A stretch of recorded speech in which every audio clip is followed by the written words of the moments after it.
Number 19 سورہ الفرقان آیت نمبر 50 اعوذ باللہ من الشیطان الرجیم بسم اللہ الرحمن الرحیم وَلَقَدْ اور البتہ تحقیق صرفناہ پھیر پھیر کر لائے ہیں ہم اسے بینہم درمیان ان کے لیذکروا تاکہ وہ نصیحت پکڑیں فَأَبَى تو انکار کیا اکثر الناسی لوگوں نے الا سوائے کفوراً ناشکری کرنے کے۔ شکوہ ہے اس آیت میں اللہ کا، جہاں بھی نعمتوں کی آیت آتی ہے اس کے بعد اللہ کا شکوہ ہوتا ہے۔ اور بے شک ہم نے اسے یعنی قرآن کو ان کے درمیان طرح طرح سے بیان کیا، یعنی قرآن میں ہر طرح کی آیتیں مثالیں ہر طرح سے اللہ تعالیٰ نے بیان کیا تاکہ وہ نصیحت حاصل کریں، انسان کو نصیحت حاصل ہو، وہ اللہ تک پہنچے، اللہ کی قدرت کو پہچانے، اللہ کی عبادت کرے، نافرمانی سے بچے، مگر پھر بھی اکثر لوگوں نے سوائے ناشکری کے مانا نہیں، یعنی اتنا سب کچھ اللہ تعالیٰ دیتے ہیں اس کے بعد بھی انسان جو ہے ناشکرا ہے، ہر چیز میں ناشکری کرتا ہے اور اس نصیحت حاصل نہیں کرتا۔ اور بے شک ہم نے اسے قرآن کو ان کے درمیان طرح طرح سے بیان کیا۔ تو یہاں کس نعمت کا ذکر ہے؟ قرآن کا ذکر ہے کہ قرآن اتنی بڑی نعمت ہے کہ اللہ تعالیٰ اس میں ہر چیز ہمارے لیے بیان کر رہے ہیں۔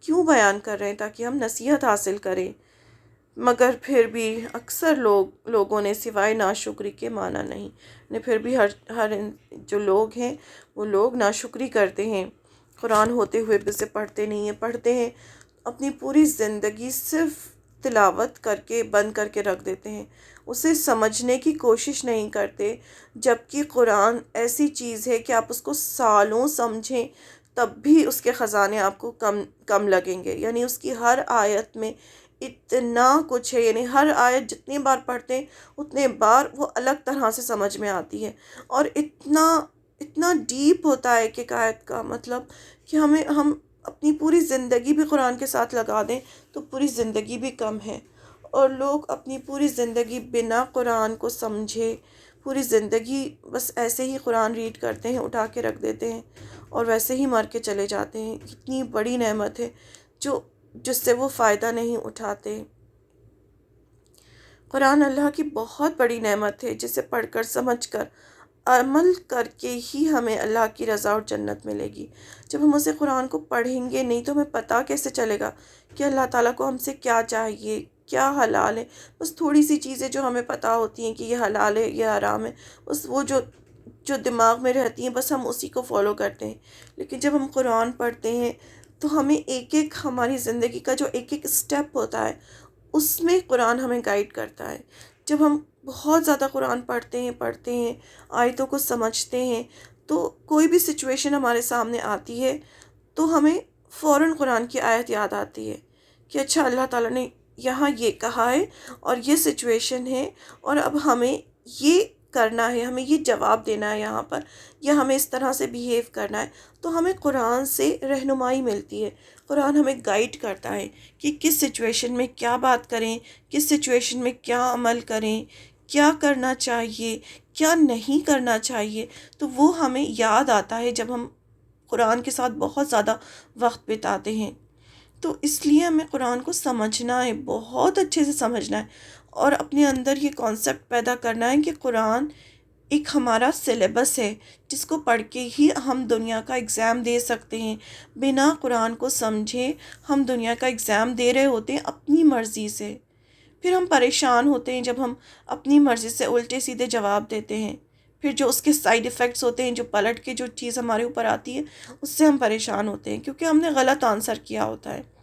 تو اس لیے قرآن کو سمجھنا بہت ضروری ہے۔ بہت افسوس کی بات ہے کہ بہت سارے لوگ ایسے ہیں جو بس صرف قرآن کی تلاوت کرتے ہیں اور تلاوت کر کے ان کی پوری زندگی صرف تلاوت میں نکل جاتی ہے، صرف ریڈنگ کرتے ہیں اور رکھ دیتے ہیں قرآن کو اور سمجھتے ہیں ہم نے بہت بڑا کام کر لیا، جبکہ ہمیں اگر جنت حاصل کرنی ہے، اللہ کی رضا حاصل کرنی ہے تو ہمیں قرآن کی ایک آیت کو سمجھنا بہت زیادہ ضروری ہے۔ یہ قرآن اللہ کی سب سے بڑی نعمت ہے انسان کے لیے، بہت بڑی نعمت ہے، کیونکہ یہی ہم کو گائیڈ کرتا ہے قرآن، اور یہی ہمیں جنت کا راستہ دکھاتا ہے، اللہ کی رضا۔ اور سب سے بڑی چیز جو ہے وہ اللہ کی رضا ہے، اور اللہ کی رضا ہمیں بنا قرآن پڑھے مل ہی نہیں سکتی۔ تو اس لیے ہمیں چاہیے کہ قرآن کو ایک ایک آیت کو اچھی طرح سمجھیں، ایک ایک آیت پر غور و فکر کریں، ایک ایک آیت پر وقت دیں۔ بہت جلدی جلدی قرآن ختم کرنے کی کوشش نہ کریں کہ چلیے ایک سال میں 2 قرآن، 3 قرآن، 4 قرآن۔ ہم نے تو 4 قرآن ختم کر لیے۔ ختم تو کر لیا آپ نے، لیکن آپ نے سمجھا کتنا؟ اگر آپ نے سمجھا نہیں تو پھر کیا فائدہ اسے ختم کرنے کا؟ پھر تو آپ کوئی بھی اسکول کی جو بک ہوتی ہے وہ بھی بچوں سے کہیں بچوں اس کو 4 بار پڑھ لو، 5 بار پڑھ لو، تم پاس ہو جاؤ گے۔ تو کیا آپ خود بتائیں کیا بچہ پاس ہو جائے گا اگر بنا سمجھے وہ صرف ریڈ کرے گا، اسے کچھ سمجھ میں نہیں آئے گا تو وہ کیسے پاس ہوگا؟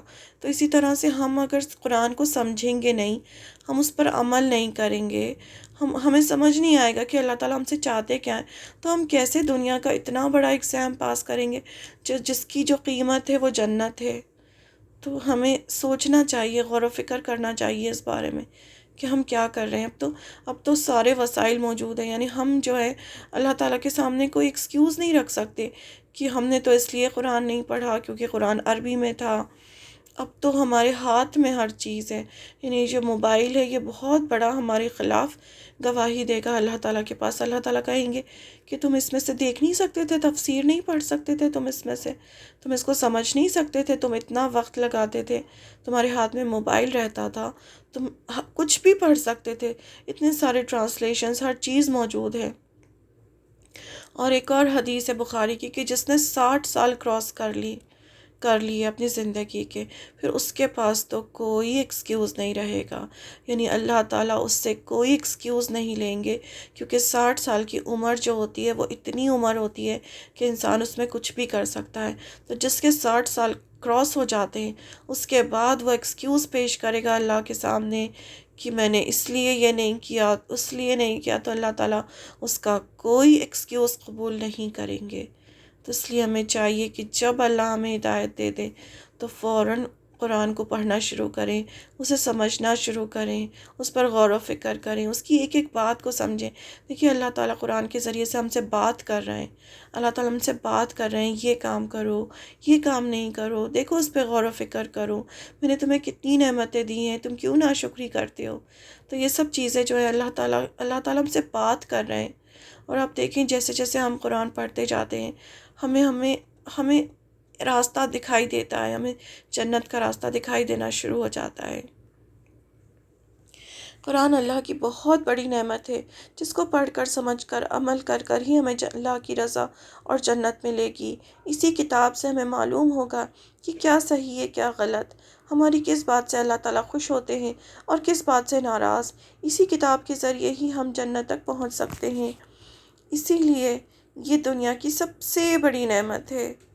اللہ تعالیٰ نے قرآن میں ہماری نصیحت کے لیے باتیں الگ الگ انداز میں بیان فرمائی ہیں، الگ الگ طرح سے۔ اللہ تعالیٰ کتنی محبت کرتے ہیں ہم سے، کبھی مثالوں سے سمجھاتے ہیں، کبھی پیغمبروں کے قصے سنا کے سمجھاتے ہیں، کبھی قرآن میں سٹوریز آتی ہیں اس سے ہمیں سمجھایا جاتا ہے کہ نصیحت حاصل کرو، دیکھو یہ کام اچھا نہیں ہے، یہ کام مت کرو، اس کام سے رک جاؤ، یہ کام کرو گے تو تمہارے لیے جہنم ہے، جہنم بہت خراب چیز ہے، وہاں پانی پینے کے لیے تمہیں یہ دیا جائے گا، گرم کھولتا پانی دیا جائے گا، مت جاؤ جہنم میں، اچھے انسان بنو، اچھے اچھے کام کرو۔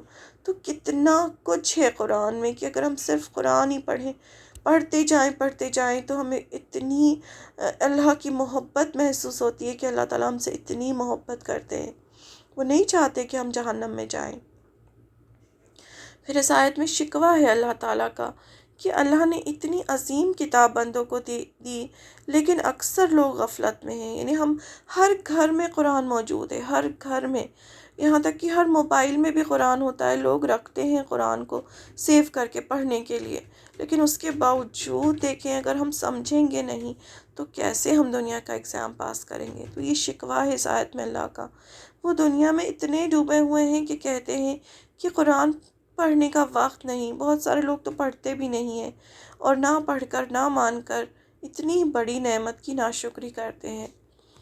اور یہ نہ سمجھیں کہ آپ نہیں پڑھ رہے، اب اللہ تعالیٰ نہیں پسند کر رہا کہ آپ پڑھیں، آپ کو ہدایت ملے، تو کوشش کریں کہ اللہ کی محبت آپ کو ملے۔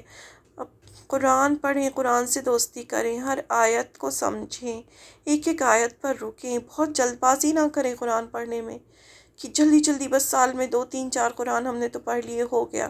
نہیں، ایک ایک آیت پڑھیں، چاہے دیر لگتی ہے لگا کرے، لیکن سمجھنے کی کوشش کریں. تو علم حاصل کرنا تو بہت ضروری ہے. اور پھر قرآن کا علم تو قرآن دیکھیں وہ چیز ہے جو صحابہ نے پڑھی. اب دیکھیں عرب جاہلیت کا جو دور تھا وہ کیسا دور تھا، کتنا گناہ تھا وہاں پر، کتنی چاروں طرف ظلم ہی ظلم تھا. لیکن وہی صحابہ تھے جنہوں نے قرآن پڑھا. قرآن پڑھنے کے بعد انہوں نے کیسے سب کچھ بدل دیا. سوچیں آپ، رومن امپائر فتح کیا انہوں نے، پرشین امپائر فتح کیا. آج بھی دیکھیں صحابہ کی تعریف کرتے ہیں لوگ کہ وہ کس طرح کے تھے اور کس نے انہیں چینج کیا.